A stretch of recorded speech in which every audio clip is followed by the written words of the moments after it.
So it's just lovely to see you all here tonight. Thank you for taking the time to join us.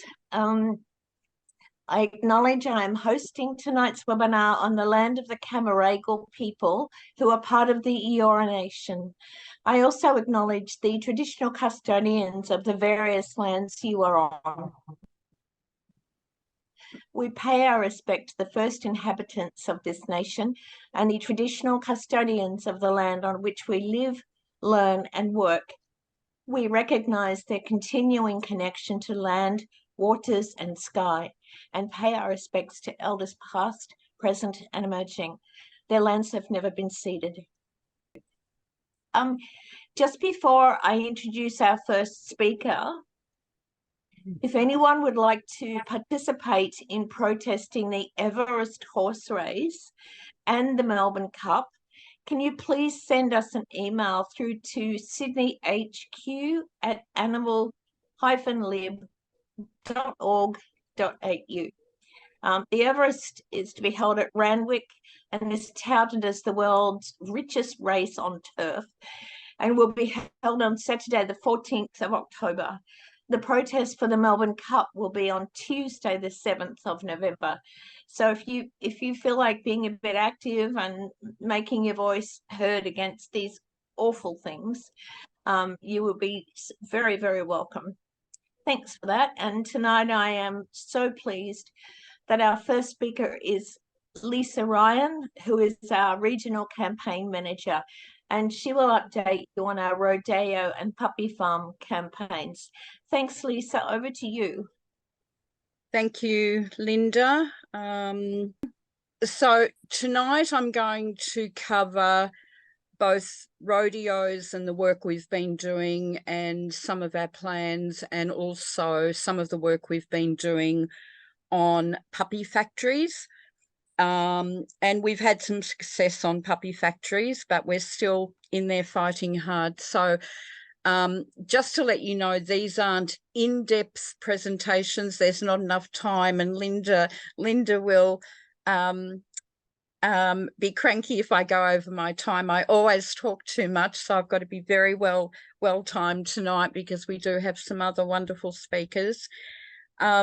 So some time back, Nadia and Roscoe, two of my colleagues, did give a bit of a presentation on rodeo. So tonight is to give you a bit of an update and give you a closer look at some of the work that we've been doing. So I hope it's of interest to you. And as Linda said, please drop any questions you've got into the chat. If they're complex questions, I'm very happy to get back to you. So we all know, I'm sure everybody here knows, that rodeos are actually about events where animals are provoked and tormented for human entertainment and spectator sports. They are still sadly legal across Australia apart from the ACT. They are opposed. This is one of the animal issues where we see eye to eye with all other animal groups across Australia and around the world, and they are opposed by every animal welfare protection, including RSPCA in Australia, who are quite strongly speak out quite strongly about rodeo events. What they do is normalise animal cruelty into some sort of entertainment and animal abuse, and frequently and increasingly exposing children to that. For those of you who may not be aware, RSPCA do annual surveys, just testing the water on what people think about different animal protection issues. And the 2022 survey results showed 67% of Australians were concerned or very concerned about animal welfare at these type of events. That's a pretty strong statistic, and we're hoping that the next annual survey is going to continue to climb.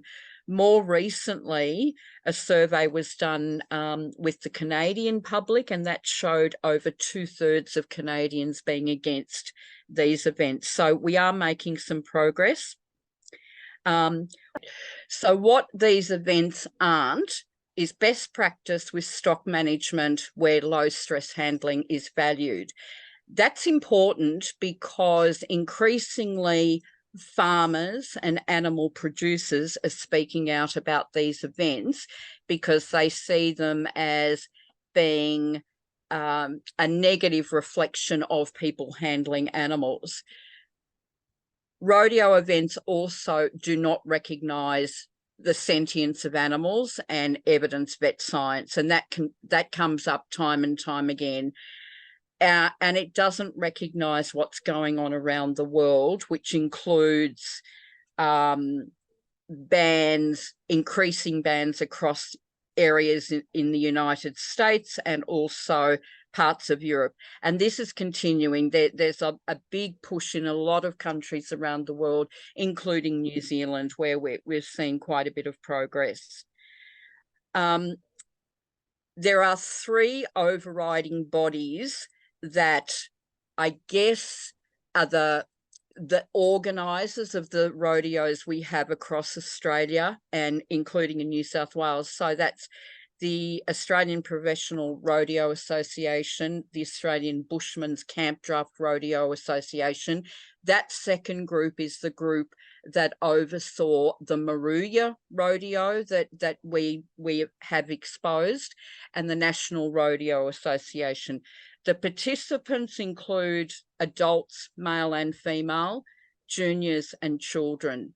The approvals and the licenses and how they come about do vary across Australia. Not to confuse everybody, in New South Wales, the majority are approved by local government councils, but there's also a number of agricultural societies who may in fact own their own land, and they can provide approval, yes or no, if it's their own land and nobody else gets a say. So we're looking at all these issues at the moment because it's important to know who's controlling these events, who's making the decisions, so we know who to actually approach when we want to engage with them. This will give you an understanding, and I don't expect you to be able to read all of this. We've been digging very deep and in the background of our rodeo campaign doing a lot of work. This is a spreadsheet put together by a fabulous volunteer that we've been able to snaffle, who's helping me with my rodeo campaign work, my greyhound work, and some other campaigns. So this is a list we've put together of every event in New South Wales, so you can see how prevalent they are. And we've included which overseeing body is looking after them, which council area, which elected MP, so that if we need to start targeting political parties, we can, and who's actually approving these events. So that's just to give you a snapshot that we're not just involved in setting up a protest or putting in an objection. We're doing an awful lot of work in the background so that we can be more successful with our campaigning. One of the things that we're paying close attention to at the moment is the slick marketing that's coming out by these organisers. We've now had the first all-women's rodeo announced, so that's going to be happening very soon.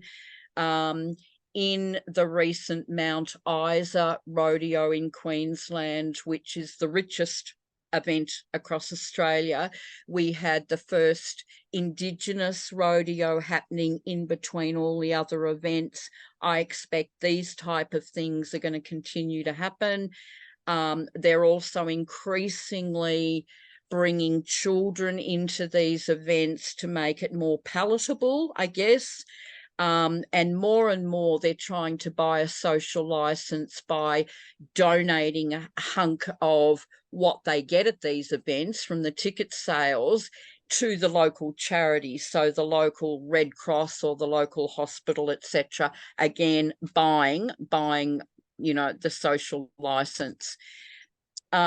One of the things that we've been very excited about, and again, this has happened very recently, and we're going to use this to our advantage with our campaign, is that the Australian Veterinary Association recently came out with a brand new policy for rodeos, now saying that a vet must be engaged and in attendance at all events and rodeo schools. And at the moment, in our code of practice, they do not have to be there. They say they're there, but they don't have to be there. And more often than not, they're not.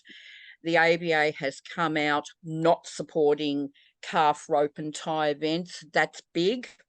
And also, and this was a surprise, a pleasant surprise, saying they're not going to support steer wrestling events, which are particularly violent. Lisa Ryan's giving this presentation. Hello? Sorry, whoever is speaking other than Lisa, can you mute yourself, please? Because we can hear you.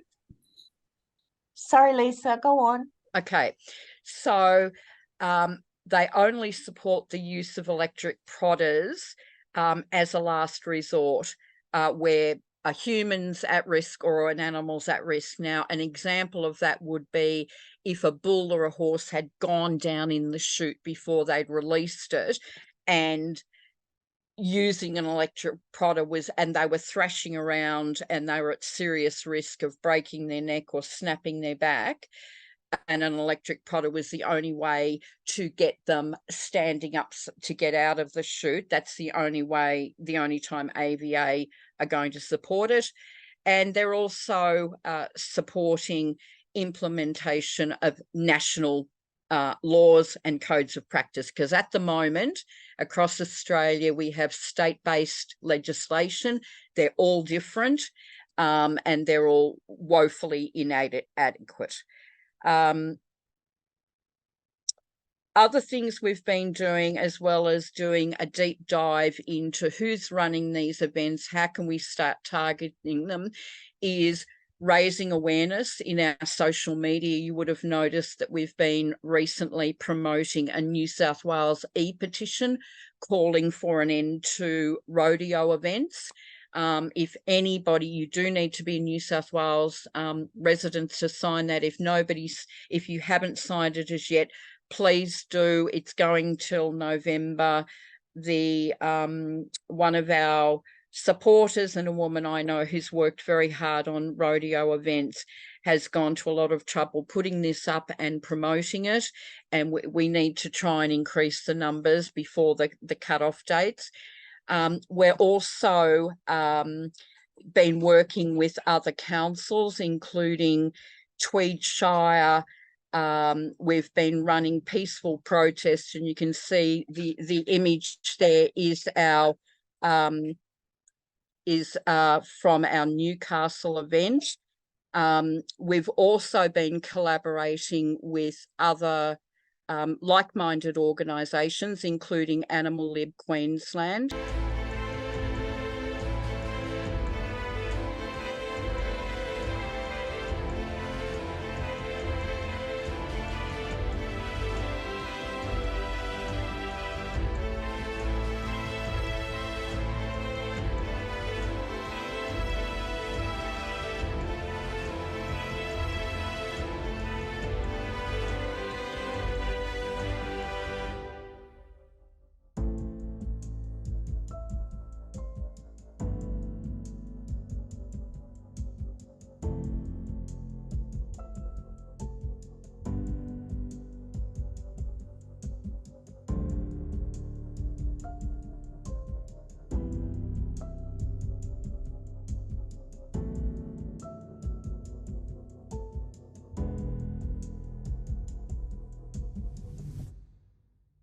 I'm sorry, that sort of started. I really wanted to give a bit of a warning about that video, but that is an example of some of the collaboration we've been doing with other organisations to gain awareness. The Mount Isa Rodeo happened in August.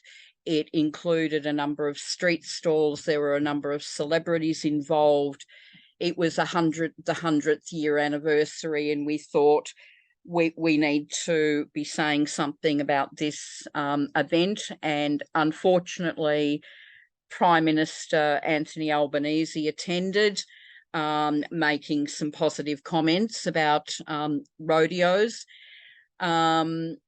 So we have written to him. I'm still waiting to express our concern, obviously. I'm still waiting for a reply. Some of the other things we've been doing, and I'm going to give you a bit of a teaser with a couple of these because we're very excited about this.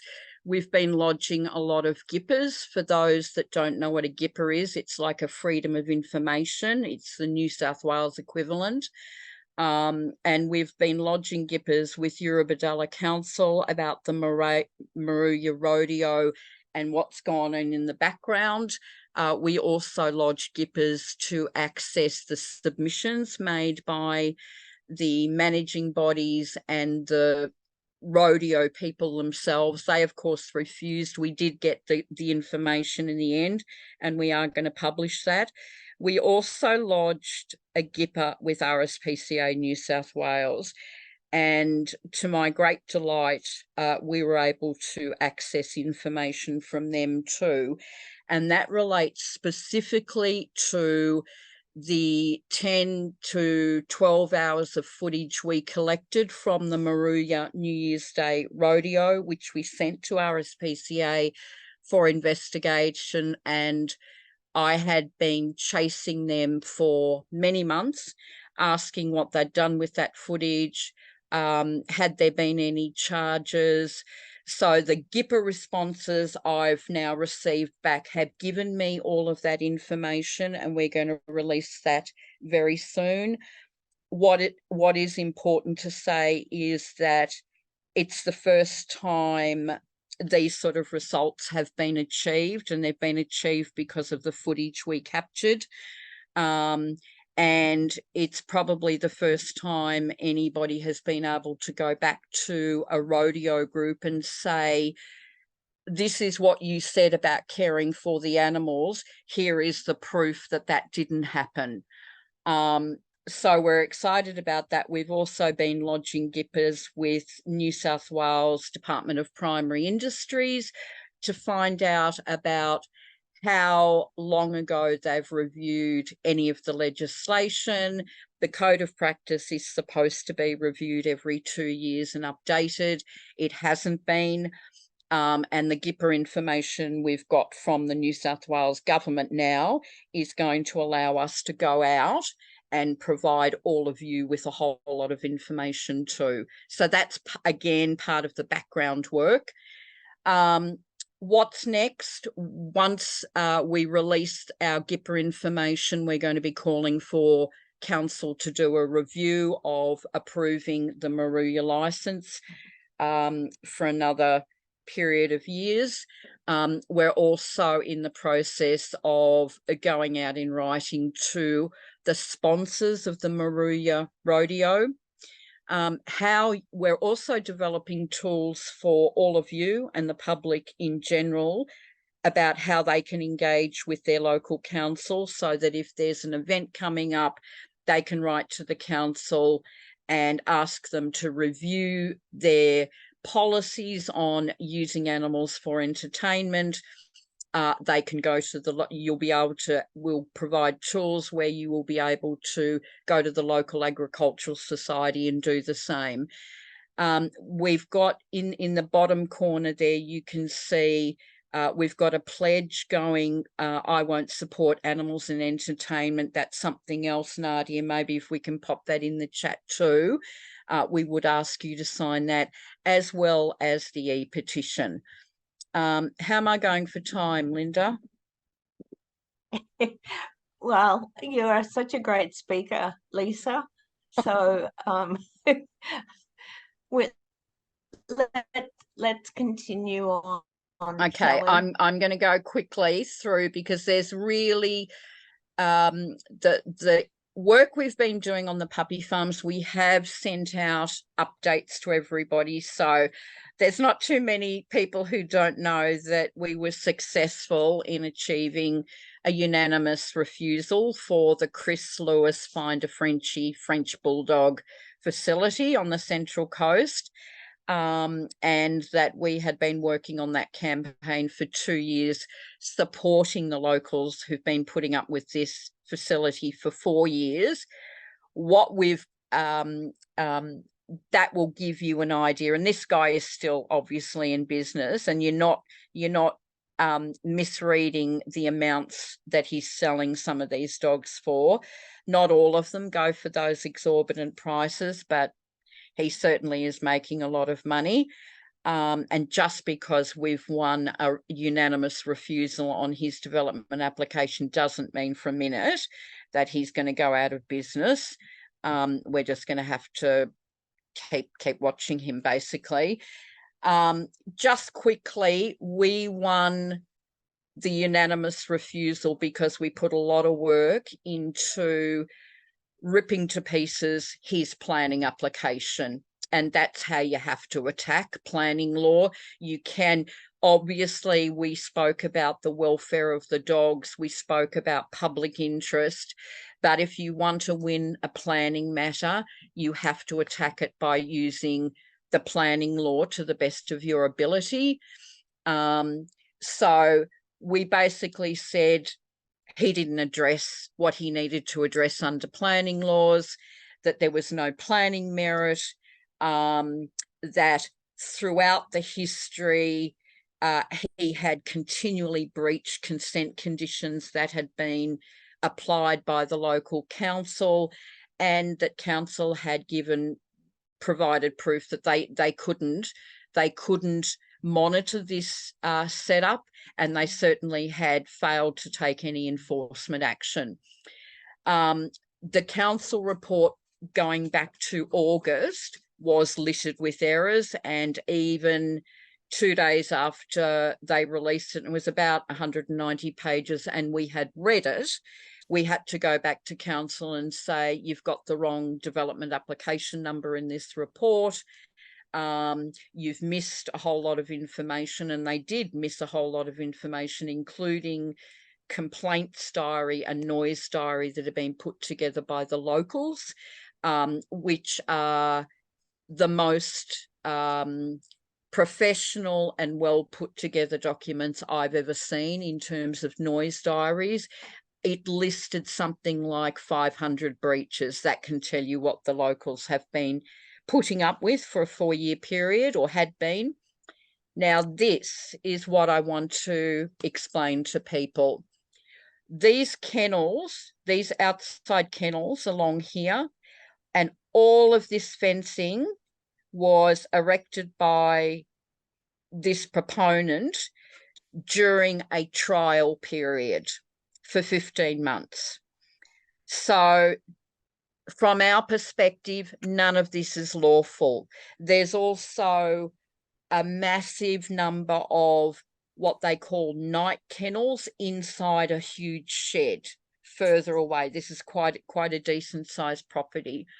Now, what we've discovered very, very recently is that, bearing in mind this development application has been going on for a 4-year period, and even though we've won, and even though we're very excited about winning, when we went through the report, we found that council had issued this applicant with a building certificate.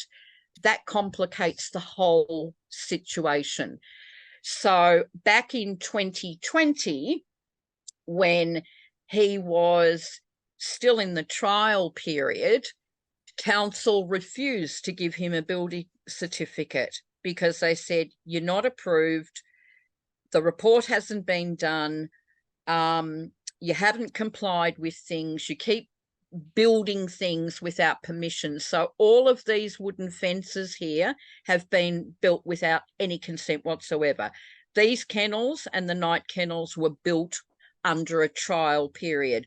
Under the planning law, that doesn't qualify as approved structures. However, this council sat on a building certificate applicant for 3.5 years. And then in June this year, which is 3 months after they had drafted their report with a refusal recommendation in it, for some obscure reason, Council gave this applicant a building certificate, but it gets worse. They've given him a building certificate for these runs, not the fencing and the indoor runs, but only for the structures, not for the use. To further complicate what we're now up against, the property was recently put on the market. It sold about 10 days ago for an undisclosed amount, but we've since been able to confirm the amount. And this applicant will be moving from this property in 3 months' time, and we have no idea who's going to move in. And because the building certificate has been issued, if it's another commercial dog breeder, they can simply put in another development application, and then we have to start over and over again. It's because of all of that we, and our frustration with seeing this type of scenario over and over and over again, and I'm just going to jump a couple, that we started work on looking at animals and the planning laws, and we've got a petition going. Some of you may be aware there has now been, and I don't know whether it's because we've been, you know, raising this issue as important, but we now have in New South Wales an inquiry into the planning laws.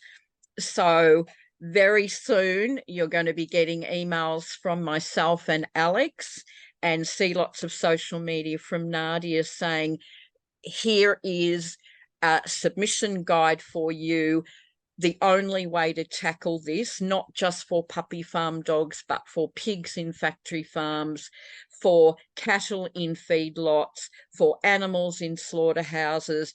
It comes back, it is not just the animal welfare laws that we need to champion, it's the planning laws, because if we don't get it right at the beginning, that's why we end up with factory farms.